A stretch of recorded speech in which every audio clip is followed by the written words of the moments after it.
All right, welcome to Halitics. I'm Hal Ginsberg. It's like it is working. We're going out there. So happy to be talking to you today on a Wednesday. And what a great day, really. The best day I've had in quite some time. I guess the biggest reason is the win.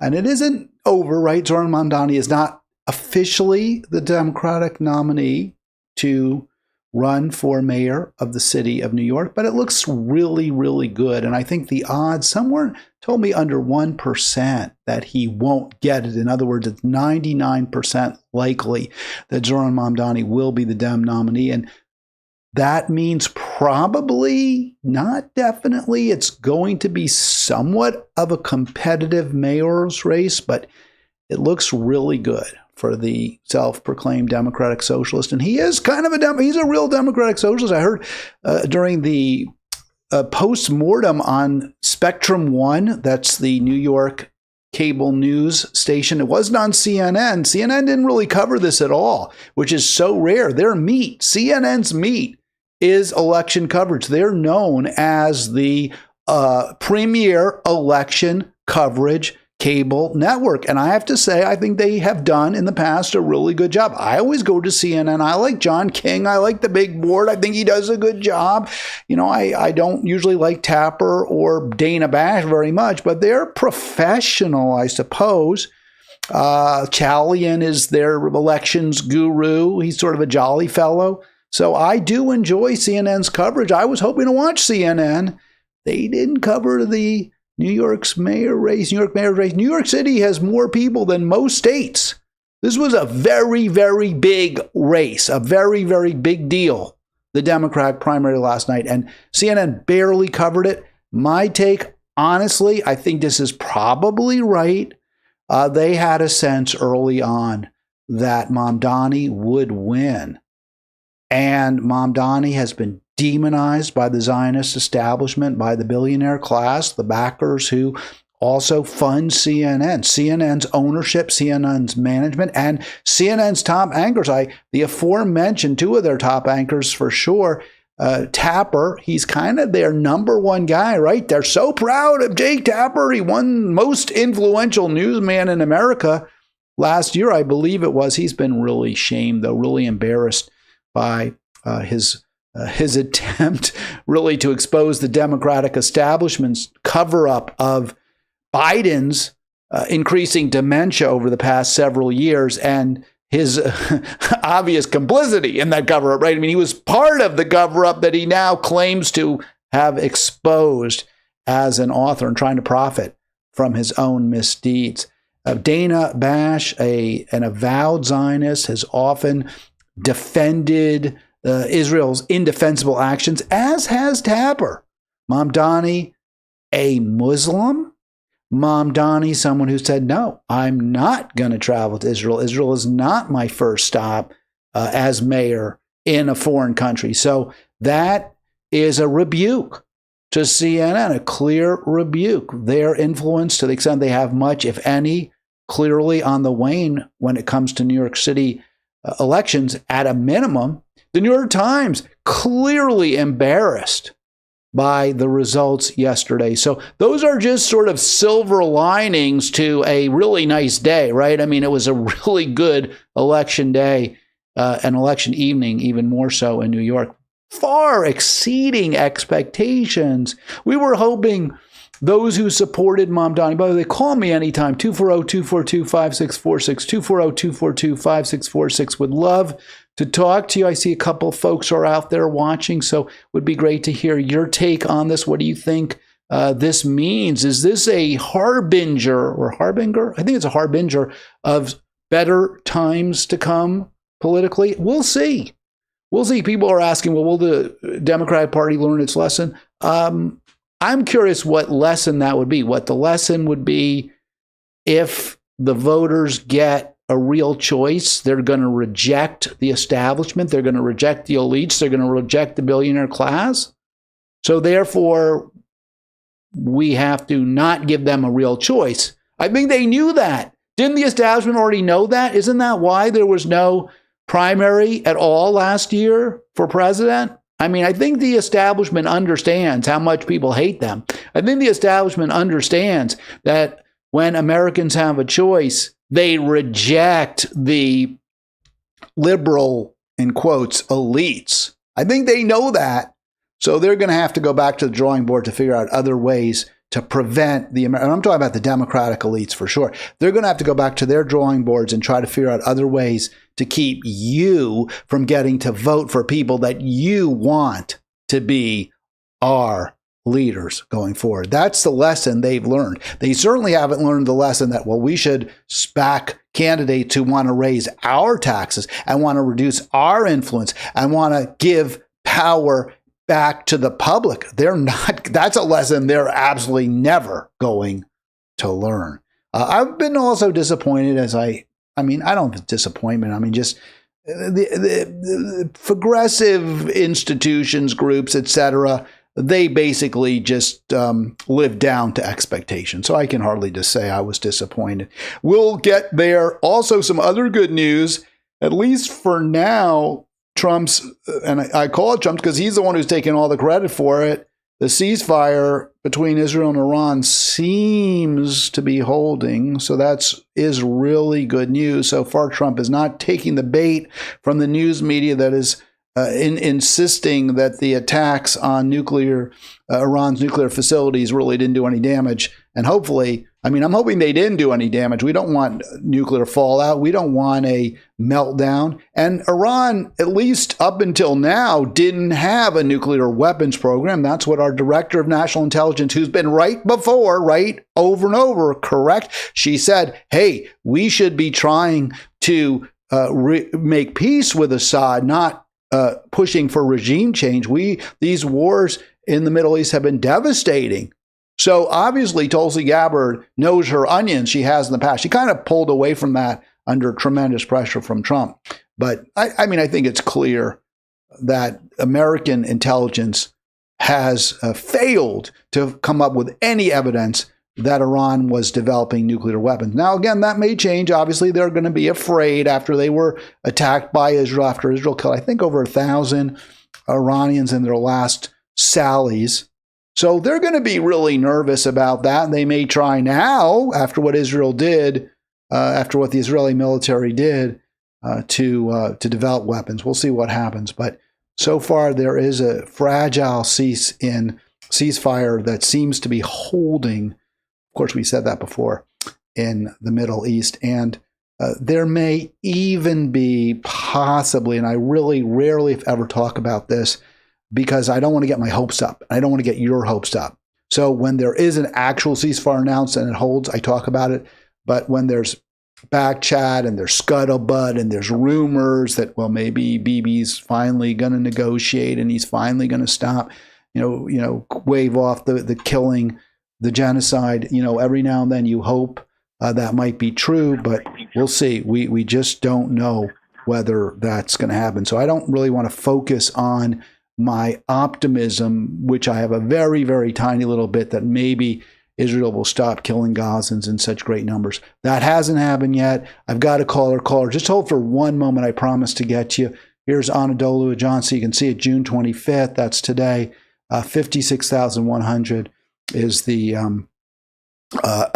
minimum number. It's actually a little bit above that as of this morning in Gaza. So we'll just give you those numbers real quick, I promise, and then I want to talk to our caller. So here we go with the numbers from Ajansi. They have 79 bodies brought to hospitals in the past 24 hours, and this along with nearly 400 injured, of course. And I don't mean to minimize that. Obviously, the injuries are a terrible, terrible thing. Also, Israel suffering a significant, for a change, right? Israel usually doesn't suffer casualties or very, very minimal.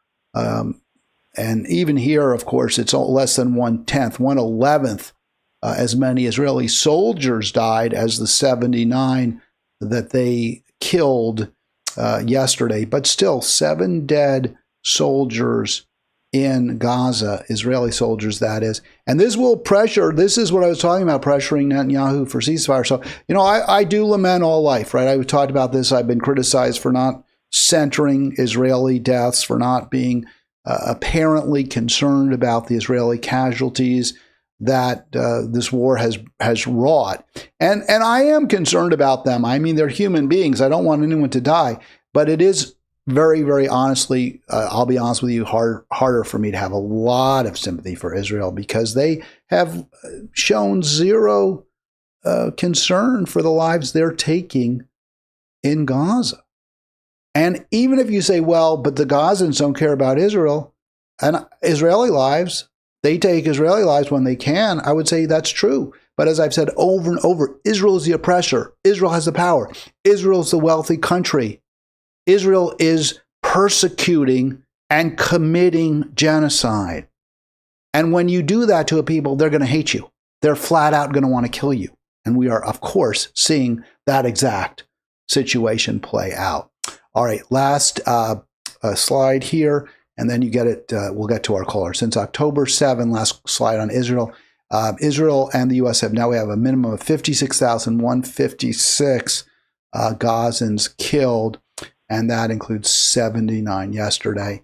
The Trump-Netanyahu number since Trump took office, close to 6,000, and likely 3,000 or more women and children, because we know that Israel has killed more women and children than they have men in this conflict. And that doesn't make it okay in this genocide. That doesn't make it okay to kill men. I don't want to say that at all, but it's really hard to argue that those kids being brought into hospitals with bullets in their heads, the grandmoms lying in the rubble, it's really hard for Israel to claim that they somehow are Hamas or were Hamas militants. All right, caller, I really appreciate your forbearance, your holding. Who do we have on the line? It's me again. It's Ari. How you doing? Hey, Ari, I thought I recognized that number, but I don't want to jump to conclusions because I don't have them memorized yet. I should probably put this in there. I'm going to actually add you to my contact list so I'll know it says Ari when you call. What is on your mind, my friend? No problem. Well, big ditto and everything you said about Gaza, that they talk about the end of ceasefire and then somehow, depending what news you're watching, I don't watch a lot of mainstream, the Gaza part is not even mentioned. The second thing I was going to say was the Iranian news I watch occasionally. I go to one of the you've heard of Press TV probably. It's an Iranian-based news, and they said that they're probably expecting more attacks. And then, one of the journalists that spoke on that show, I only watched it like a few minutes here and there. So they're expecting, I think, more attacks from Israel. The other thing is that what we don't hear about is that they bombed Israel, America, United States. We bombed the so-called nuclear sites because of this and that reason. But what if there really was nuclear material? Nobody ever mentions that. I'm not a nuclear scientist. I wouldn't know the extent of that, all those implications. But what if there really was nuclear material? Wasn't that a very irresponsible thing? But nobody ever makes a point of it. I just don't understand that part of it. 100%. Absolutely. I was thinking the same thing I mentioned. We hope there isn't a meltdown. We hope they aren't doing real damage. And apparently they didn't. But you're right, Ari. It was incredibly irresponsible, especially in light of our intelligence reports that there's no nuclear weapons program. It's just a nuclear energy program, right? And they're very different. Yes. So you're right. It was a very, very dangerous, reckless endeavor by Trump.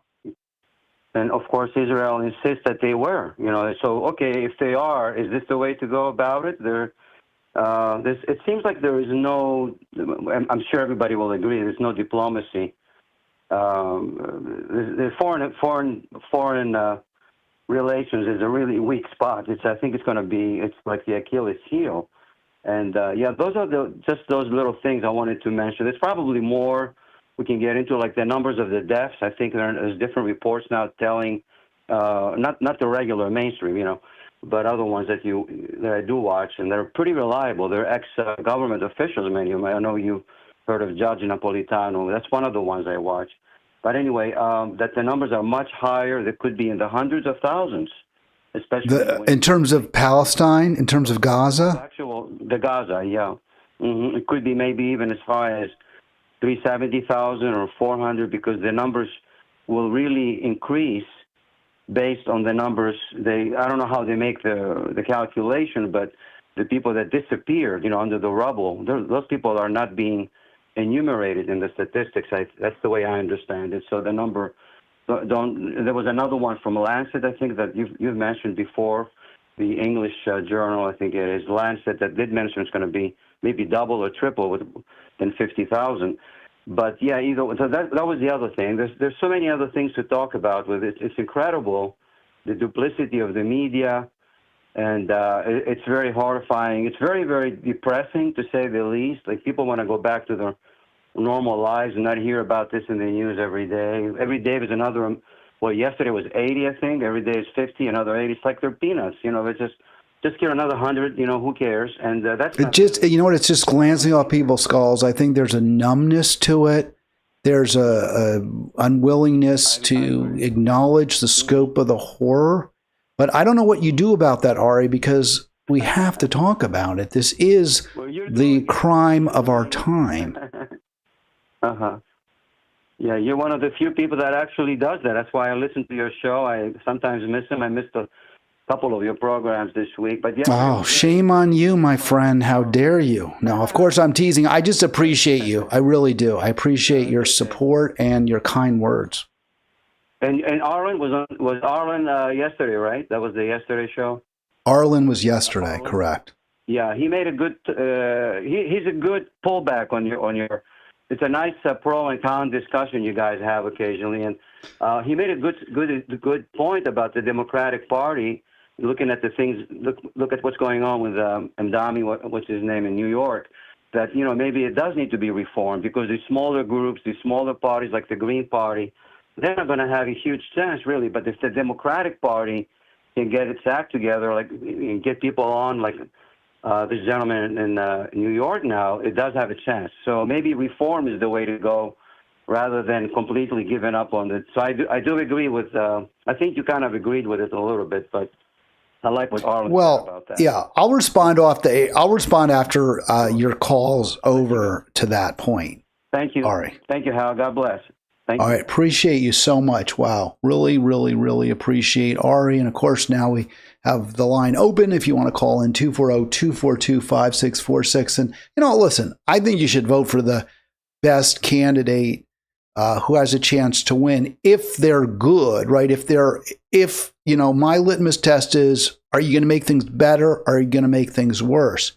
The only argument I ever heard in support of Kamala Harris that I thought had any legitimacy at all was she won't be as bad as Trump. Not she'll be a good president, not that she'll make things better. Look, when I voted for Obama, I thought he would actually make things better. I sort of hoped, and I did vote for Biden in 2020, that he would make things better. He didn't, but I hoped he would. I didn't vote for Hillary. I didn't vote for Kamala because I firmly believed then, and I firmly believe now, that if they were president, they would make things worse. The only defense in support of them, in support of voting for them, as I heard it, was, well, they won't make things as bad as Trump will. They'll make them bad, but not as bad, right? You think there's a lot of Palestinians killed now by Israel? Wait till Trump's in office. Then they're really going to go crazy, right? So the argument isn't that Kamala will stop the genocide. You really couldn't make that argument because she was so clearly in favor of continuing to supply Israel with weapons. She made that as clear as clear could be. So the only argument you could make, and maybe it was true, right? Because Trump started selling the 1-ton bombs that at least Biden, Harris had stopped. But then there were other areas where, I think the argument was, the stronger argument was that Harris would make things even worse than Trump. And certainly Ukraine, I think, meets that claim. So yeah, if someone's going to make things better, I'll vote for them. If I believe they'll make things better, if they campaign in a way that makes me think they'll make things better, I'll vote for them. And certainly Zohran Mamdani meets that test. So many Democrats don't. Adam Schiff, the Democratic nominee for U.S. Senator in last year's election, who won, will make things and has made things worse. So many, Chuck Schumer makes things worse. I think on balance, AOC makes things worse. So these are, I mean, she's closer to the, that equipoise where you don't make things neither worse nor better. But I think on balance, her actions, her rhetoric has not moved our country in a better direction. I think same goes for Raskin. He's made things in general worse. So I will vote for a Democrat. I believe in reforming the Democratic Party if it can happen, but I think it only will happen when we do not vote for the standard issue, cookie cutter, corporate, Jim Clyburn approved Democrat. That's where I come down. 240-242-5646 if you want to join me. Hope you're feeling good today. Like I said, I am. This is why. And what a great win. Look, when the evening began, I wasn't following this guy, but my son, who is a kind of a political junkie and he knows all this stuff, he follows this guy on X or Twitter. And I'm just calling it X now. I'm not going to even say X, Twitter. I'm just going to call it X. So he follows this guy on X called Umish Voter. And he said, this guy's really good. He knows his onions. He knows what he's talking about. Umish Voter said that, the signs that this was a good night for Mamdani would mean he keeps it close.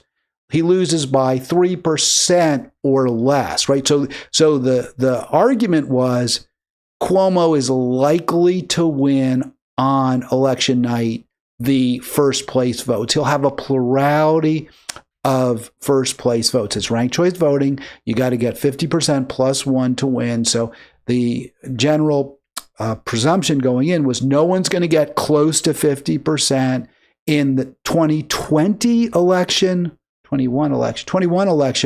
that Eric Adams ultimately prevailed. He got 31%, 33%, something like that. It was very close between him and the more progressive candidate who ultimately, Maya Wiley, who ultimately lost. But he only came out of the night 4 years ago, that is current Mayor Adams, with I think a 4% lead. I could be wrong about the numbers. It was somewhere like 31-37, 33-29 with Adams ahead of Wiley. And the theory here was if Mamdani's within striking distance, he is likely to overcome the gap, especially because he had gotten cross endorsements, certainly from Brad Lander, who you see there was number 3. He was always the third choice, right? That he was the one who was going to get the votes from people who weren't happy with either Mamdani or Cuomo. But Lander, or didn't believe they were the best choice, but Lander had cross-endorsed Mamdani. In other words, he told his supporters, vote for Zohran after me. And Zohran had said, vote for Lander after me. So the theory is, hey, look at that. 10, 12% of the vote might go to Lander. If Mamdani gets 2/3 of that, let's say it's 12%. Lander gets 12%. Mamdani gets of that 12%. Ultimately, he gets 2/3 of it, or 8% of the total vote. And Cuomo gets 4%. That's a 4% swing in Mamdani's favor. If he keeps the race close, exactly within 3-4 points, he probably will win. Well, he didn't just keep it close. He absolutely thumped Cuomo. Look at that. He won by over 7 percentage points. He's 6.5 percentage points away from the 50% magic mark. Lander, 11.3%. All Mamdani needs is a little over half of Lander's votes. He almost certainly will get them.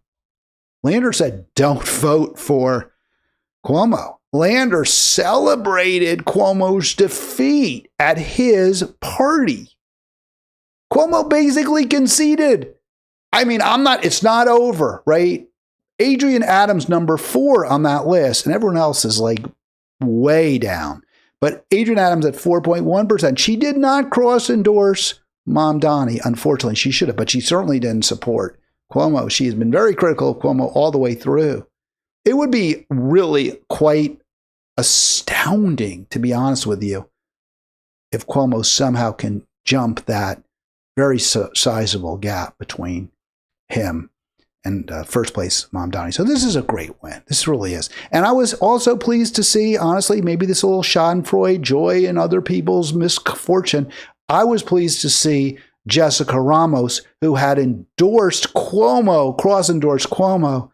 I was so pleased to see she got like less than 1% of the vote. That really turned off those folks who might have been inclined to vote for her. So that's a really, really positive sign. And also frankly, for Mamdani, right? Because if Cuomo's allies, erstwhile allies, do so poorly, it tells you that voters just didn't want to hear from Andrew Cuomo. They didn't want anything to do with this corrupt panderer, this guy responsible for deaths, nursing home deaths, this guy who had starved New York City while taking billions in taxpayer money from Wall Street, which last I checked is on the Isle of Manhattan.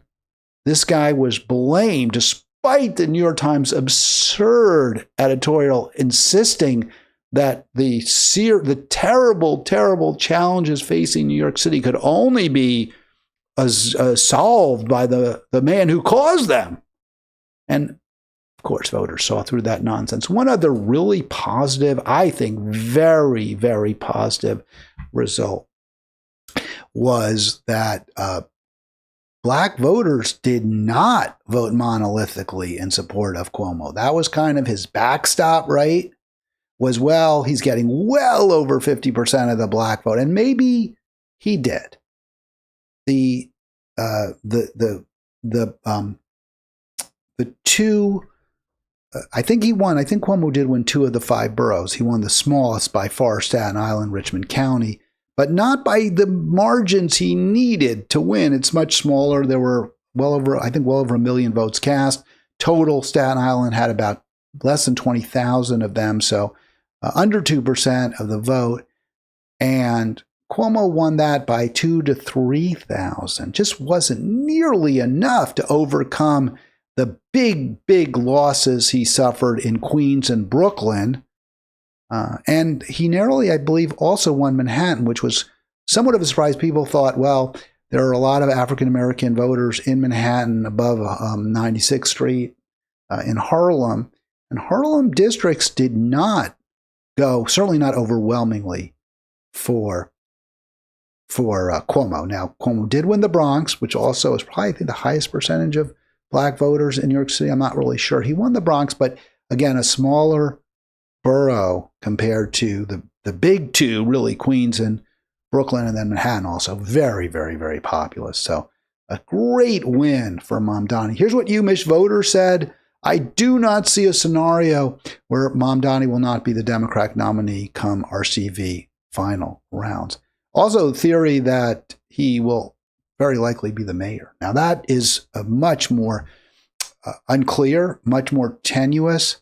I think the size of the victory could conceivably redound to his harm, arguably, because I think what's going to happen is Cuomo is going to think very, very long and hard before he announces whether he will run for mayor in the general.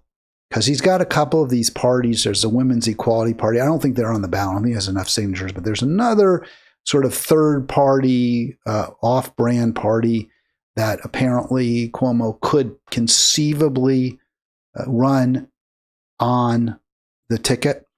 But I think given how significantly Mamdani won in the first round, I mean, that's a big deal. That means that, and in the mayor's, the general, there's not ranked choice voting. So Cuomo's got to look at the fact that he could not win the plurality of first place votes in that primary and think, man, I don't have the support in a race where I have to get first place votes.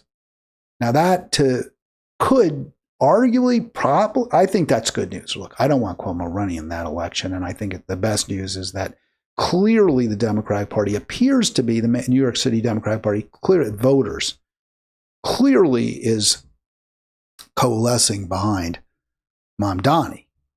But the kind of fly in that ointment is you wanted to maybe see Cuomo and Adams going up against each other, along with Curtis Sliwa, all fighting for the law and order vote, all splitting it. Let's say that the law and order vote is 55%, 60% of the electorate. Mamdani could easily win with 40% of the vote.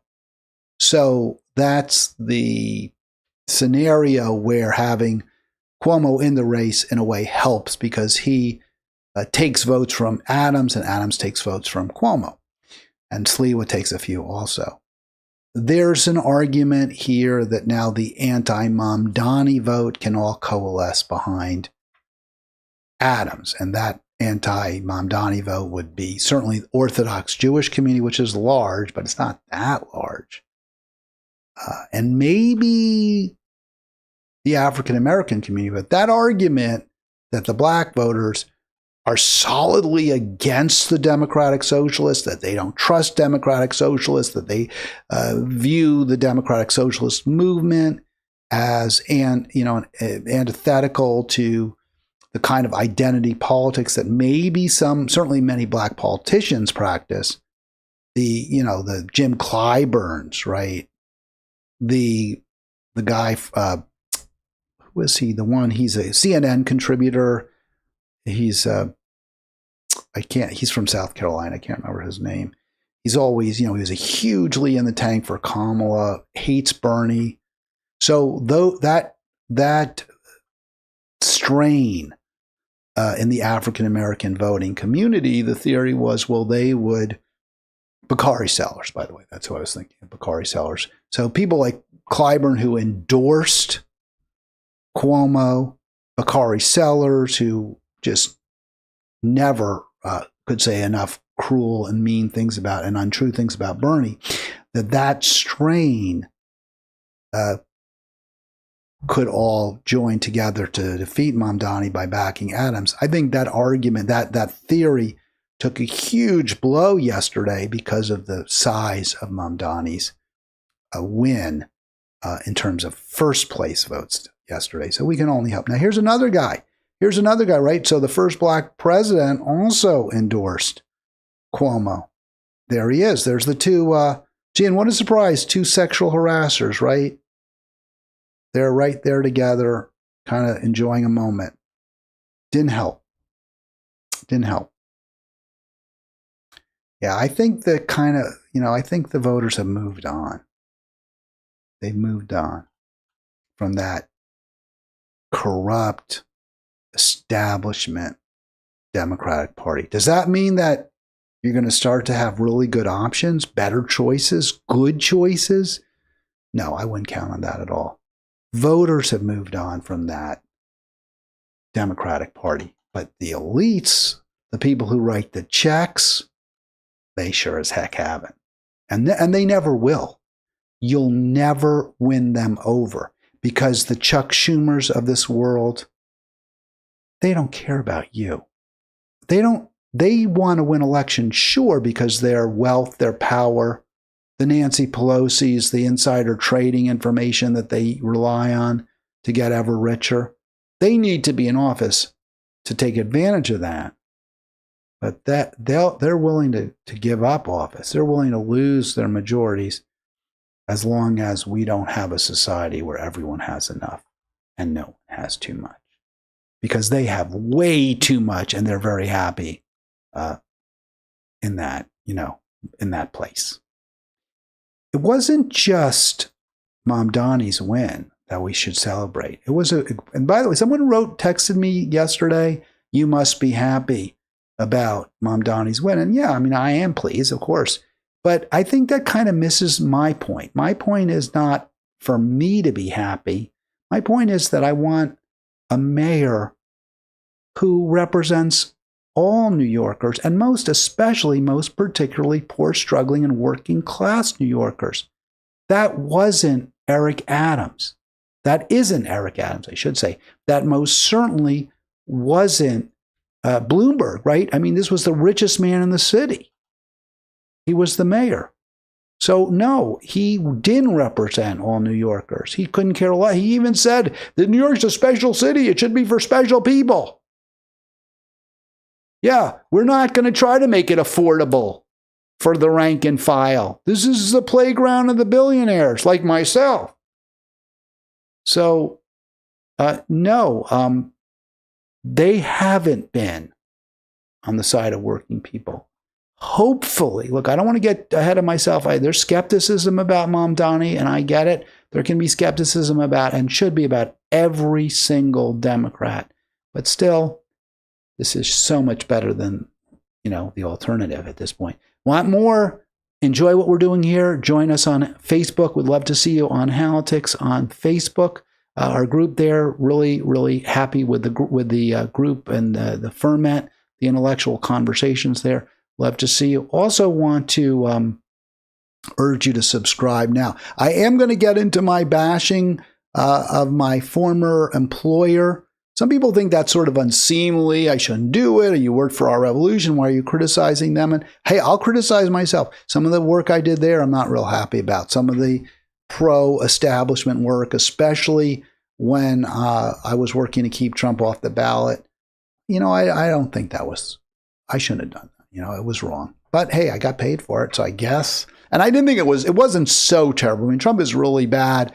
What Trump did, denying the election in 2020, that was really bad. I mean, I think a fair argument can be made that he should have been pulled from the ballot. But the way to do that should have been through an impeachment. An impeachment that, and not the way Raskin did it, where he, made it hyper partisan. But, where you really explore and examine exactly what Trump did and whether he, really did commit some sort of insurrection against the American public. I kind of think there's an argument there. The flip side is, you want to beat the guy, come up with a better candidate. Come up with somebody who is going to appeal to the American public. I believe in democracy. I get the argument, maybe you should have impeached him. You tried to impeach him, but it failed. It failed. You could not persuade Congress to vote for him, and you couldn't to vote against him, and you couldn't persuade the American public that Kamala Harris was a better candidate. So next time, come up with a better candidate, someone who is really better, not someone that you just insist is some wonderful pro. I mean, what did AOC say? She's on the side of working people because she comes from working people. That just didn't fly. Just didn't fly. All right. I feel like this is just BS. Okay. So I've been on the Mamdani bandwagon, probably not for as long as I should have been. So I don't want to sit here and say, oh, yeah, you had to figure out Mamdani was the best candidate in March or in April. Like my Corey Robin, who I interviewed years and years ago, he's a professor at Brooklyn College, I believe. Very progressive guy, very, very smart guy, very, very articulate, very good writer. He's been for Mamdani at least since early April, if not even before. I think I may have even read some of his commentary on Facebook back in March. I'm not really sure. But, I can't say I would have probably supported Mamdani as early as then if I had been more familiar with the race, if I had been following, if I was in New York. I'm not in New York City. I'm not even in New York State. So it was less important to me. This group, Our Revolution, and I call them Fauxgressives for what I believe are good and sufficient reasons, here they are calling it a victory, like their guy won. And I think it's a victory. I'm glad he won. I support him. I endorse him. But, I was really a little bit honestly taken aback when I saw this victory image or meme or whatever you want to call it, because I did not know that Our Revolution had endorsed Mamdani. And in fact, I remembered a couple weeks ago checking to see, because I was curious, well, did they endorse him? I mean, he's obviously the progressive du jour.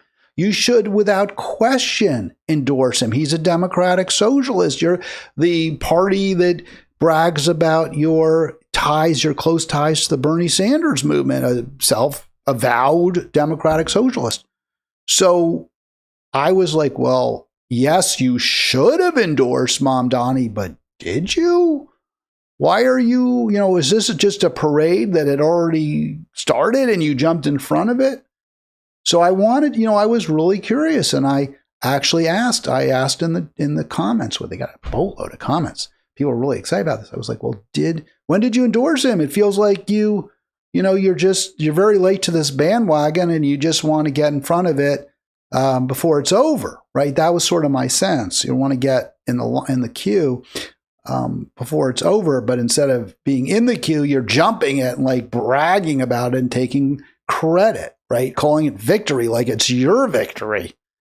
That was my suspicion based on, in part, my experiences at that organization. So I wanted to, and by the way, why is this important? It's really important because if you're going to support, if you want to be part of a progressive movement, you want to elect progressive, you want to defeat the oligarchs, then you have to kind of say, is this organization really doing that? Is this organization really impactful? Is it leading the charge, or is it simply a rear guard movement?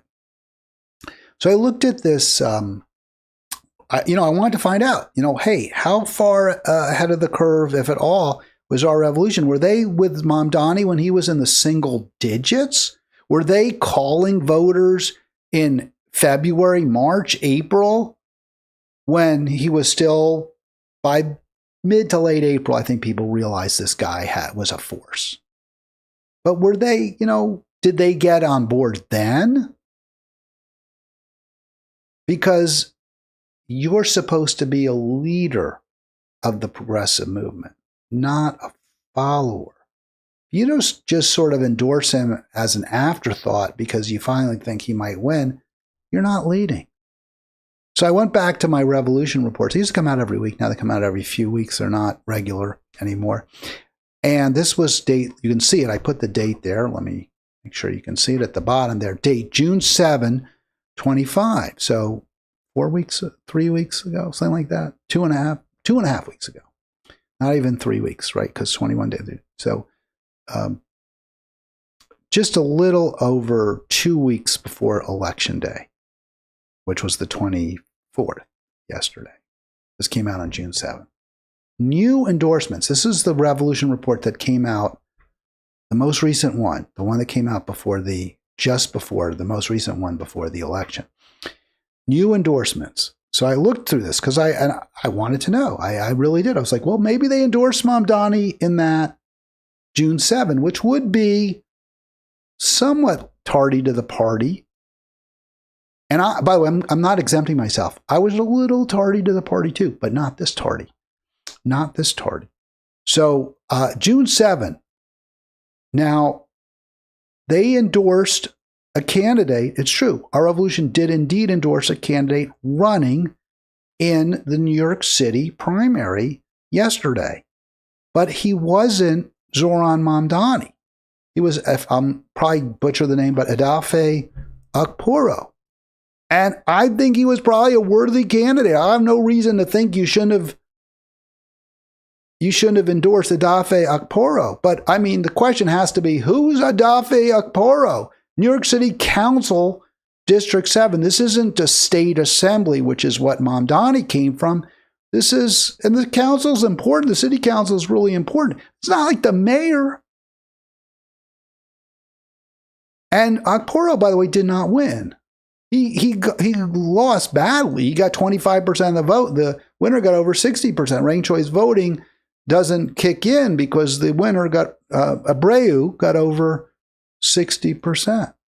But obviously, there's no excuse for our revolution. Well, the New York City primary wasn't on our radar. We were focused on Dogcatcher in Lincoln, Nebraska, not on mayor of the most important city in the world. This primary, they knew about it. Obviously, they did endorse at least one candidate, and his name wasn't Zohran Mamdani. I looked through earlier revolution reports. I was trying to figure out, well, when, if ever, did they endorse Zohran Mamdani? I couldn't find it in any of the revolution reports. I wasn't aware of any press releases. So I was like, okay, well, maybe on and it is on their Facebook, on their website, right? If you go to ourrevolution.com and go to endorsements, I did see it this morning, and I was surprised. I didn't see it last time I looked. So I was trying to figure out, when did they actually put that endorsement up? And indeed, I found it. I found it when Our Revolution actually made the decision that Zohran Mamdani, this democratic socialist running for mayor of the city of New York, deserved an endorsement over Andrew Cuomo. I finally found it. It was, wait for it, just one whole week before Election Day. So there you see it. Mamdani to the left, Lander to the right. Now, I have no problem with a dual endorsement, right? It's fine, because Lander was fine. And they cross-endorsed each other. I think they could have said, we recommend you rank Mamdani first and Lander second. They didn't want to do that, probably because there was still a little fear in their heart. Maybe Lander will get more first-place votes. We don't want to be on the wrong side. Obviously, they couldn't endorse Cuomo. But this was at a point when it was very clear that Mamdani was doing very well, that he was rising in the polls. He was doing a hell of a lot better than Idafe Okafor. So finally, June 17th, one whole week before Election Day, Our Revolution deems it appropriate to endorse Mamdani. So I think it's a hell of a nerve to claim credit or to claim you're celebrating the win of a candidate that you waited until after early voting had even started before you endorsed him. It's really weak sauce. It really is. Something you should think about. If you're thinking about giving money to these progressive groups, look at their track record. Look at what they've actually done. Are they really in the vanguard? Are they really pushing us in a better direction? You heard what Ari said was, well, hey, when there's a real progressive in the Democratic Party, you want to transform the party. We're not going to get Greens elected. I don't agree with that assessment, but okay, if that's your view. Well, what are you doing to elect genuine leftists, genuine lefties? Are you getting out the vote? Are you canvassing, even making phone calls weeks, months in advance? Or did you wait until after early voting had already started? Well, the answer is, in this case, Our Revolution waited until after early voting had already started. I just don't think I just think that really redounds to their very significant discredit. Now, I'm not going to sit here and tell you how great I am. I mean, I do that sometimes. I was a little late to this party too, at least coming out on my program on Halitics and saying, please vote for Mamdani. I feel like I made up for it because I was very, very staunch in my support for Mamdani once I came on board. But I looked through my videos to try to find out when I first brought his name to your attention. And you can see here, June 6 was this video was published, and 62 views, man, that's so low. See, please subscribe now. Please like everything you do, any interaction you do with this video on YouTube helps me build audience. So please, please do, because we are focused laser like on winning elections for progressives, winning for everybody. Here's what I had to say on June 6th. So remember, Our Revolution, 11 days after this. This is well before early voting started on the 14th. I'm over a week before early voting. Here I am with Carlos. Democratic primary. But I am backing this guy. I don't know if you've been following. His name is Zohran Mamdani. And I'm not we both of us aren't Democrats. I am backing this guy. Now, I said Zohran.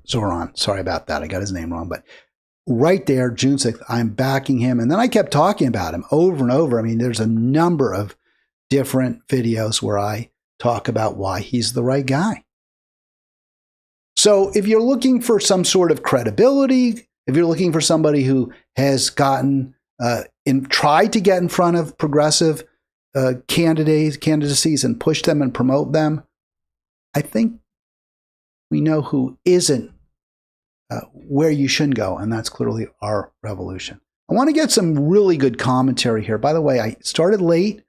I did not start at noon. We had a little, operator error. Right? It wasn't technical. So technical error, it was operator error. So we had technical error, right? If the videos don't work, sometimes it can be the computer, something with the computer. And when it's so hot, the computers are more prone to break down as well. This is just want to get a few more commentary in here. Oh, well, did I tell you Shahana Hanef won? I don't know if I brought that up. Let me just, it was a really, really good night. And I meant to center Shahana Hanef as well. This was a really good result. Yeah, I didn't mention this. I had this earlier in the deck. But this was another thing, right? It's not just about Mamdani. This is another, by the way, reason to think maybe we are seeing stirrings of a revolt against Dem elites. Shahana Hanef, she is a Muslim. She won in Park Slope, which is a progressive but affluent section of Brooklyn. And I know there are a lot of Jewish people there. And they voted for her over Kornberg, who is Jewish. Kornberg was recruited to run because Hanef has been attacked based on her Muslim religion and because she hasn't drank the Zionist Kool-Aid. So she's been attacked for that very reason. And she won. She got over 50%. Huge, huge, huge win. I wanted to show you, let's see if we have now Hanef had voted against anti-Semitism Day. That was a big deal that she voted against it. And she got a lot of criticism for doing that.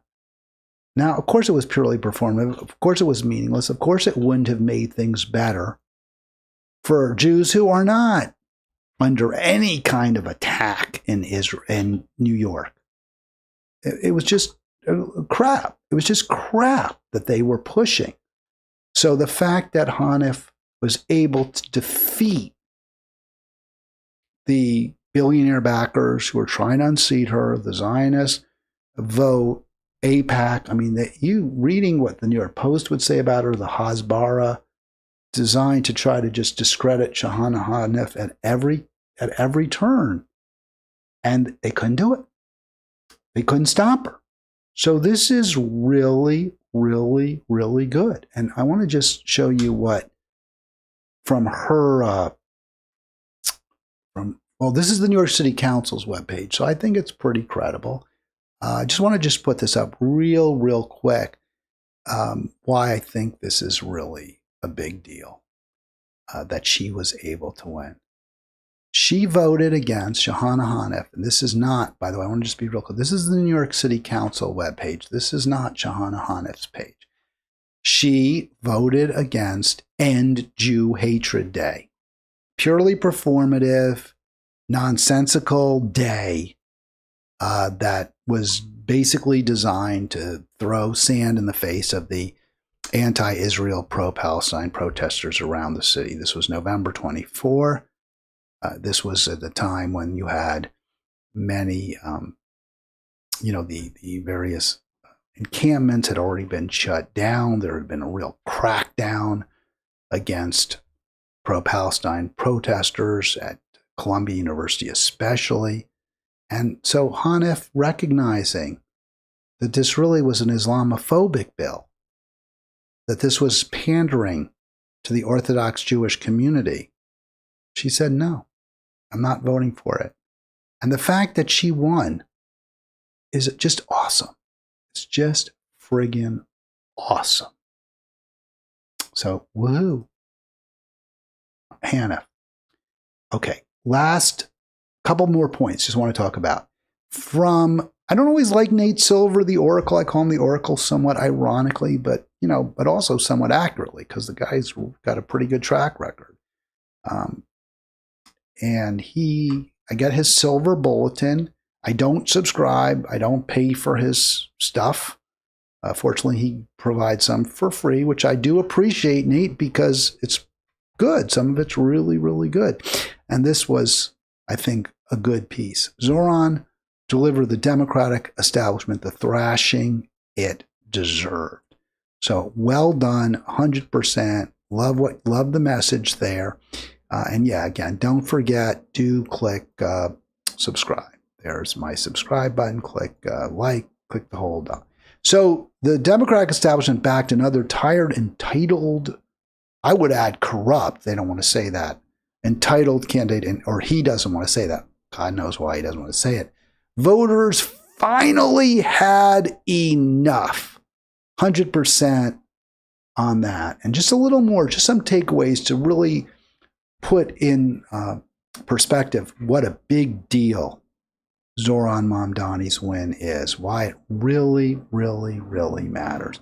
One of the important factors, and again, why Cuomo may very well, this is what my sister said, this is what friend of Halitics, Carlos, said, that there's a very good chance, and these are people who know, right? These are people who are politically astute, they're in the area, or Carlos is in Maryland, but he follows politics.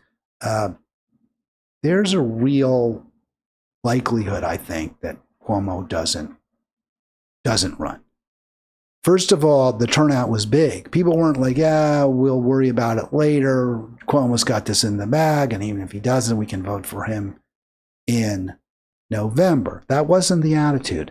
The attitude was, we want to get out there. We want to get in front of this progressive candidate. We like Zohran. We want him to win. We like his message. We want to stick it to the establishment, which is what Silver is saying happened. We want to tell them, we want to send them a very strong message. And the message is, you don't win, you lose. And that's what happened. So very significant turnout. You can see the number of red, now the longer light blue line in this in this chart, the long line is the number of registered Dems, and you can see that number came down, a significant number. There are fewer registered Democrats in New York City today than there were 4 years ago. A lot of people have said, we don't want to be part of the Democratic Party. Trump did better in New York City last year than he did 4 years before that. He got a higher percentage of the New York City vote than he had earlier. A number of New York City voters have left the Democratic Party. They don't view it as representing their interests, and understandably so. The dark blue line shows the number of votes in the primary. And you can see, while the number of Democratic voters shrunk, the number of primary voters in the Democratic primary rose to over 1 million. I mentioned there were over 1 million votes early in the program. So therefore, a much higher percentage, about a third, which I don't think is that high, but a third of Democratic registered voters voted in the primary, which is significantly greater than was the case in 21. This tells you people were excited by the race, they were moved by Mamdani's candidacy, and they didn't want Cuomo to win. It was a vote as much in support of reforming the Democratic Party as against the establishment. It's a big deal. This is a really big deal. And I think we really have to recognize that and understand that. Again, this isn't going to cause the establishment to change in any way, except maybe they'll change their messaging, but they're not going to change their policies. I liked this headline. It was really struck me. It was really an in-your-face from the nation, which has been a disappointment of late, has been themselves guilty of what they claim lost. But Dave Zirin, I don't know if he's not Dave the Predictor, but Dave Zirin, who writes a lot about sports for The Nation, I think he got this right. Defeat of Andrew Cuomo will be a devastating loss for scumbag centrism. And what he's calling scumbag centrism are the Democrats, like the Kamalas, like the Hillarys, who argue, yes, we have to embrace the billionaire class. Yes, we have to embrace endless war. We have to embrace supplying a genocide because that's what voters want. And if we don't, we'll lose to Republicans. And he's saying, no, that's a complete load of crap. And I'm so glad that's what voters said. I'm so glad they said, no, we don't want you sleazy, corrupt, dishonest phonies anymore. We're not going to vote for anymore. Now, will this continue? Will there be a sea change in the Democratic Party? Well, the message clearly didn't hit the House of Representatives. And here you go. Now, I think Trump should have been impeached because he bombed Iran apparently, I thought he had gotten some sort of green light from some people in Congress. Apparently not. Democrats don't care. 120 Democrats. There are 214, I think, Democrats right now in the House. So well over 50% said no. We're not impeaching Trump because he didn't consult us before he attacked a nuclear facility in Iran, potentially leading to meltdown, as Ari pointed out, potentially leading to World War III. No, we're good with it. We're good with it. Maybe someone want to tell him, and it's violating the Constitution, which says only Congress shall declare war. Only Congress. Maybe you can tell me why you think the Democratic Party as currently constituted is better. As harsh as I am on AOC, I'll give her, grudging credit. I don't want to be too complimentary, but yeah, she voted, or at least she's talked about impeaching Trump, but she talks about impeaching him all the time. This is the worst thing he's done, but this is exactly what Biden did. I think Obama used to do stuff like this. Tim Kaine said that when he was running mate to Hillary, he said, yeah, Obama's violating the War Powers Resolution. Yeah, he is violating the Constitution. He needs to get congressional approval. So this is what presidents do.